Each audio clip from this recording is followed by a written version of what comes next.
I took him golf recently. I thought, I'd never play this game. Old man's game, never do it. But my kids play, so I want to play with them. So I go out, and I do really well. I go out on this one day, and I out-power by my instructor. I'm feeling really proud. The next day, I'm not feeling so proud. I keep putting the ball in the water again. I'm so frustrated. Put down another one. Put down another one. I don't care. I don't care what my score is. Let's do it. And finally, I was getting frustrated. He's going things like, ain't it a bitch? This is golf. And I'm going, bull. I said, you're a terrible instructor. I said, because I should at least be consistent at whatever shitty level I can achieve.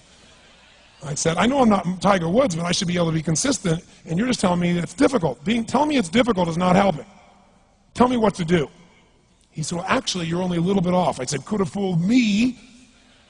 He said, no, you're about a millimeter or two off. I said, you're joking. He said, no, watch this. He said, I didn't teach you this yet. He said, when you approach the ball like this, he said, if you change the angle that you're attacking this just 1 or 2 millimeters, in the very beginning, do you see how that changes the arc? This one, instead of being on the green, by 1 millimeter, now you're in the water. 1 millimeter over here, you're in the sand. And he said, and also you're hitting the ground by 1 millimeter sometimes. You're not stroking it, just 1 millimeter. I thought, what a great belief system that when all hell's breaking loose and nothing's working, that you're only 1 millimeter off. Because most people think it's impossible, so they give up. Isn't that true? And in real life, it's true. So 2 days later, I'm going to see one of my clients. I do a lot of coaching, and I have a man who's the top plastic surgeon in the world. He's going through some tough times in aspects of his life. But this is a guy that gets paid by Sultan of Brunei $1 million to fly over and do 3 people's faces. He is the #1 plastic surgeon in the world. He can make anyone who's ugly look spectacularly beautiful. He showed me pictures of a woman who's 84 years old. He made her look 40 and gorgeous, no exaggeration. But you know what? I'm waiting for him in his office, and he's still in surgery. So he's got a new book he's creating to teach other surgeons around the world. And I'm going through it, and it's got pictures of, the top 100 supposedly most beautiful women in the world's faces. And then men. I wasn't paying attention to that one. I just kept turning the pages, right? But I noticed something. He's got all these measurements. And he has mathematically calculated what it takes to make someone look gorgeous, man or woman. And it's a few millimeters. Interesting. For example, on a woman, the distance between the top part of your lip and your nose, this little distance, the measurement of that, if you're beautiful, gorgeous, is the same size as your eye. If it's 1 millimeter more, you have an average face. If it's 2 millimeters more, you are butt ugly. Okay. The difference between butt ugly and gorgeous is 2 millimeters. He's got about a dozen of these little 1 or 2 millimeter changes he makes, and it's a different person. It is unbelievable. So a very powerful belief to leave today with would be, nothing's working, I'm 1 millimeter away. What little thing got to change? And when I do, it changes everything. Because I'm heading this direction, I make this little shift. You take that out an hour from now, a day from now, a week from now, a month from now, you have a totally different destination from that direction. But the 1 millimeter change, I'll show you one of them right now. Check this out. Stay in the state of certainty. Some of you lost it. Intensify it, whatever it takes. Make your move. Come on. Make your move. Say yes. Say yes. Say yes. Say yes. Now feel that in your body. Don't let go of it. Now watch. Here's the difference between being certain and being uncertain. Did you see that? Certain, uncertain. See if you can find that little spot between the two, where you drop just a little bit of your chest, and you feel it drop, and come back up, and drop it. How many can feel that difference between where you really feel it, now intensify it, and where you dropped it? Is it a tiny difference, yes or no? Yes or no? Now, could you condition yourself to feel great in this state? Yes or no? So what I want you to do is give yourself that opportunity. So the way we're going to do is very simple. We're going to go in a peak state. And then we're going to train ourselves. Because guess what? If you're in this state of certainty, and all hell's breaking loose in your life, people can't figure out, you go, move, I'll handle it. People go, he's so lucky, he's so confident. No. Here's what I've created for my life, and anyone I know succeeded.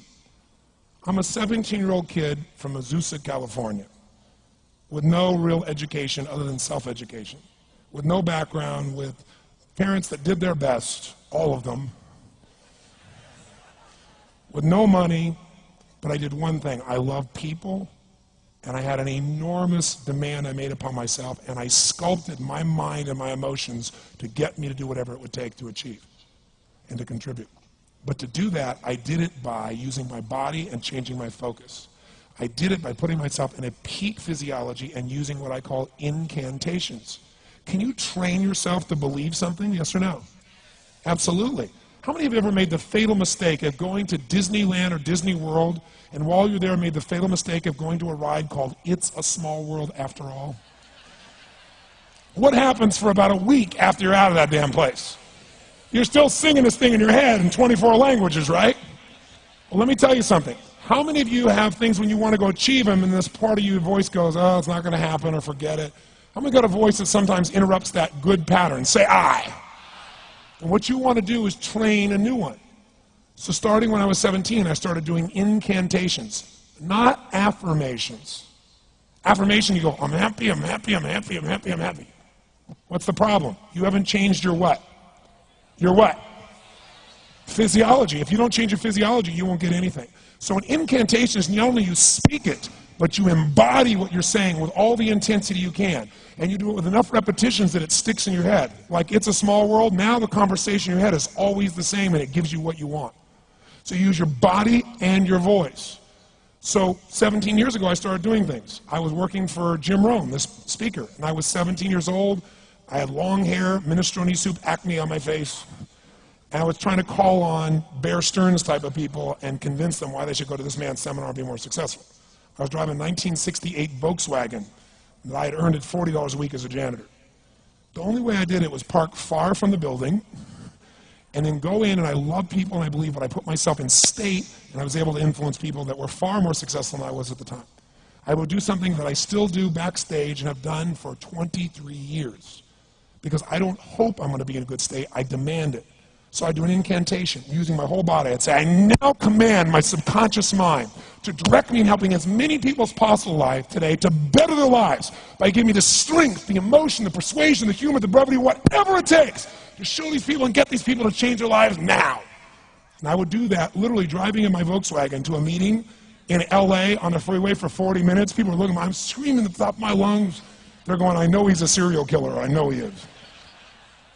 But by the time I entered that room, when two people meet, if there's rapport, the person who's most certain will always influence the other person. And I was totally certain, and they were trying to get revved up to certainty. Do you agree with this? Yes or no? I do another one because I was poor. I changed my mindset. I kept doing things, but I never got beyond it. I'd say God's wealth is circulating in my life. His wealth flows to me in avalanches of abundance. All my needs, desires, and goals are met instantaneously by infinite intelligence, for I'm one with God and God is everything.